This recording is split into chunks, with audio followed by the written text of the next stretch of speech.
Hello and welcome back to the Auburn University RFID Lab. I am the lab director, Justin Patton, and a few updates since the last one. First and foremost, in June, we had our board meeting for the middle of 2018. We would like to welcome Nike to the advisory board, and they came down in full force, so it was good to have their perspective in the room. A couple things that we talked about on the agenda. Cycle count frequency.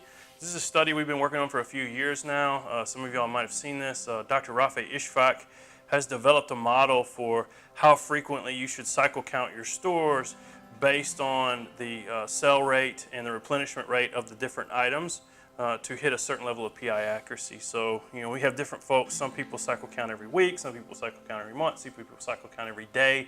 This is a way of optimizing and figuring out how often you actually need to do it to hit whatever inventory level you're trying to hit. Very well received. If you have any interest in that, contact us. Rafe is always testing that model with new folks, and we've had some good results with that. We also had a presentation from Dr. Tanista Banerjee. She did a food promotion study in the lab. We did this about a year and a half ago. The study was recently published. The idea was we were bringing low-income families into the lab to test how different price points for tax promotions for the food items in the store affecting their decision to purchase or not. It was an excellent kind of consumer behavior study down there in the lab. More info from that from the website, or if you want to contact us directly.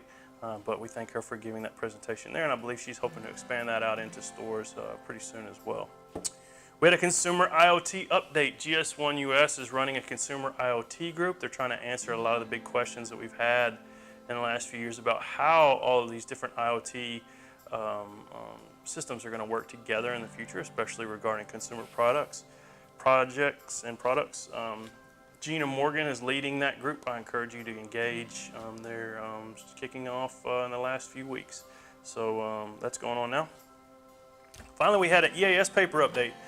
This EAS paper is an update of the paper that we first published in 2008. So we went back 10 years later and reassessed how RFID is working as an EAS technology for exits.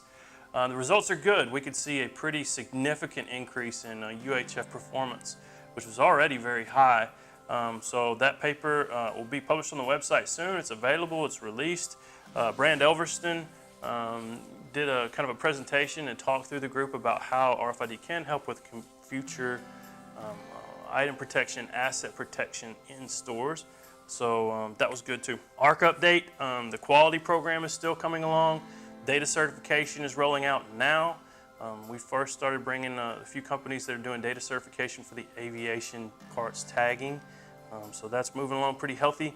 If you have any questions, contact us. We can put you in contact with Sentinel and talk about that also. For aviation, we did a discussion on counting versus track and trace, and this is something we've talked about for a long time about how a lot of times in the retail world or in CPG inventory world, we focus on counting and inventory accuracy, how quickly we can count things. Whereas in the aviation world, we focus a lot more heavily on track and trace. So how can we pull the history of individual items?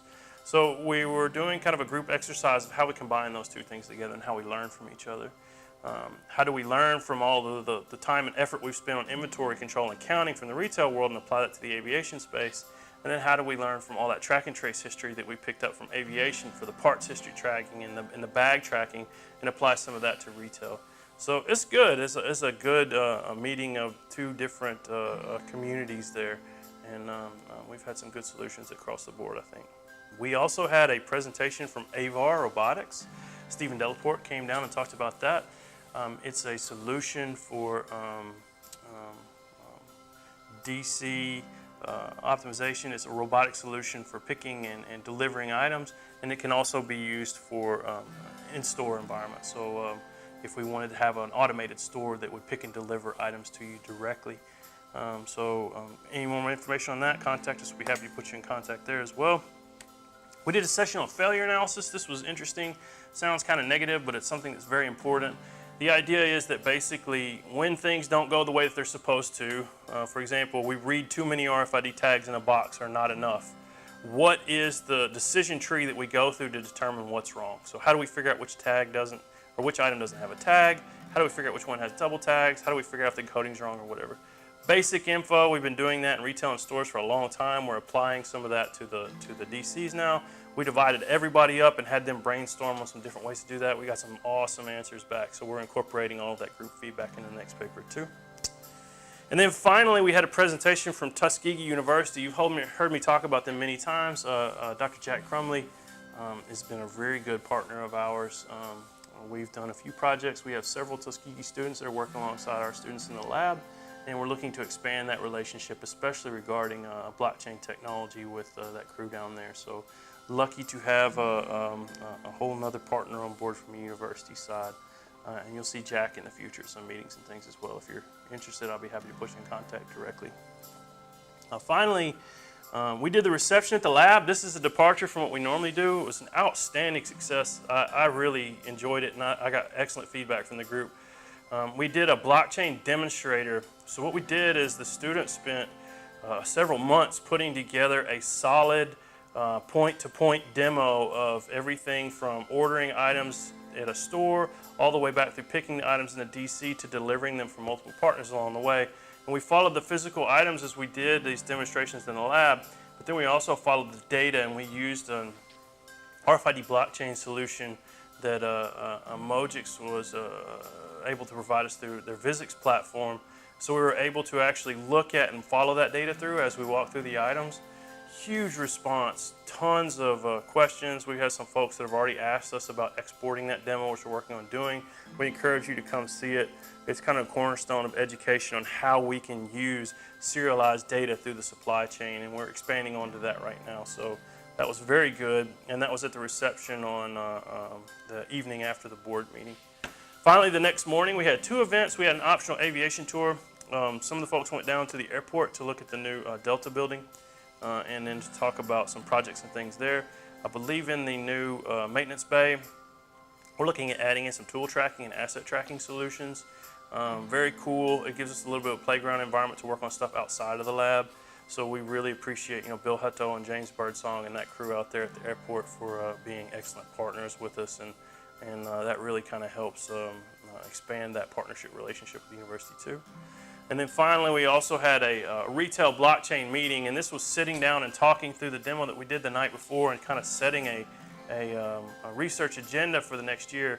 We had awesome representation. We had several retailers, several brands, some solution providers in the room too. We had some folks who were very, very engaged in seeing serialized supply chains succeed. More to come on that group in the near future, but that will be expanding into a regular occurrence by popular demand. So you're going to see a lot more about serialized data in the supply chain, specifically relating to blockchain coming out of the lab. Some of it's RFID, some of it may not be, but it's all under the same goals of what we're trying to get done. So with that, it was a shorter month since our last video, but also had a little bit of vacation for everybody in there with the 4th of July and everything too. We encourage you to come down and visit us, and we will see you here in a few weeks. Oh, finally, I forgot. Zipper paper, first draft of that is done. Everybody's kind of reviewing through there. Hope to have the final full paper released here in the next week or so. So coming down to the tail end of that, results are excellent. And you'll see more of that soon as well. So thank you very much, and I'll see you next time.